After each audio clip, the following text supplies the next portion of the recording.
in this video we are looking at the second step on solving the first layer of our 3x3.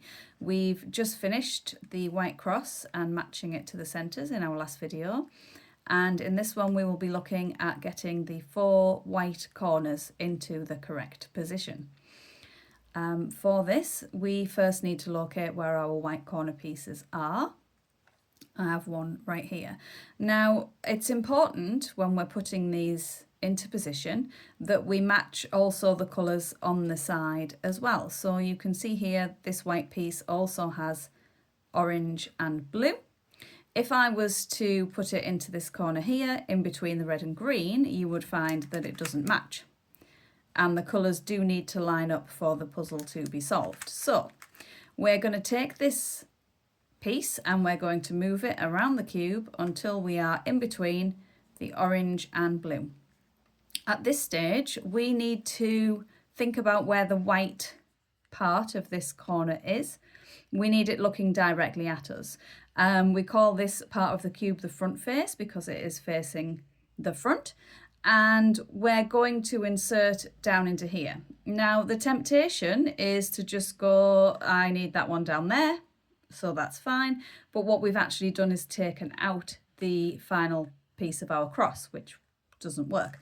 So in order to do this, we need to bring the empty corner, which is what we call one that doesn't have the right piece in, up to the top layer by turning that front face. So as you can see here, I'm turning the face with the white piece on it. This one wouldn't work because it doesn't have the white.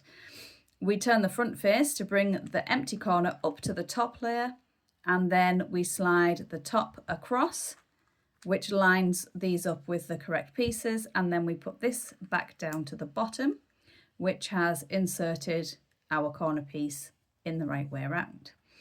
Next, I'm going to choose another one that has white on the side because the white on the top is more complicated, and I'm hoping that will rectify itself in the process.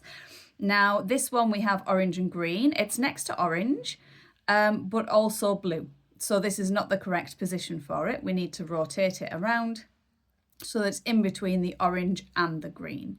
Now the white face on this occasion is on a different side. Last time we had the white face on here. It doesn't really make a difference. We still need to consider that we have the white piece facing us so that we know this is our front face, and we're still bringing the empty corner up to the top. It's just going to go in the opposite direction. So we bring the corner up to the top, we bring the top across, and we can see they've lined up, and we put the corner piece back down to the bottom, which has inserted our corner into the right place. It's worth checking after each move to make sure that your cross is still intact, because if it isn't, you'll need to fix that before you continue. Now I've got 2 interesting cases here, one where the piece is on the bottom layer, and I have one where it's in the top, which is where we want it, but the white is not on the side. So I'm going to start with this one. Basically all I need to do is lift it up to the top layer. So I would turn the front face as we were doing previously, and then I'm just going to nudge it out of the way and put that piece back down again so that my cross is still intact.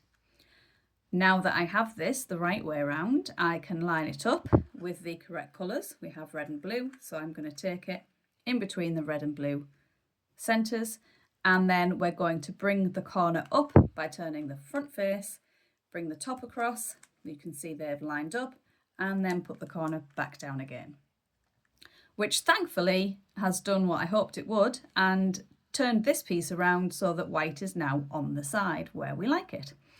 We're going to bring that round to our last piece. So we have the green and the red in between the green and the red centres. We bring the empty corner up to the top layer, bring this piece across, and then put it back down again, which leaves us with a fully solved first layer of the cube, and we always need to make sure that the centres are matching as well. And that's everything for our first layer. Have a look at our next video to learn how to do the second layer algorithms.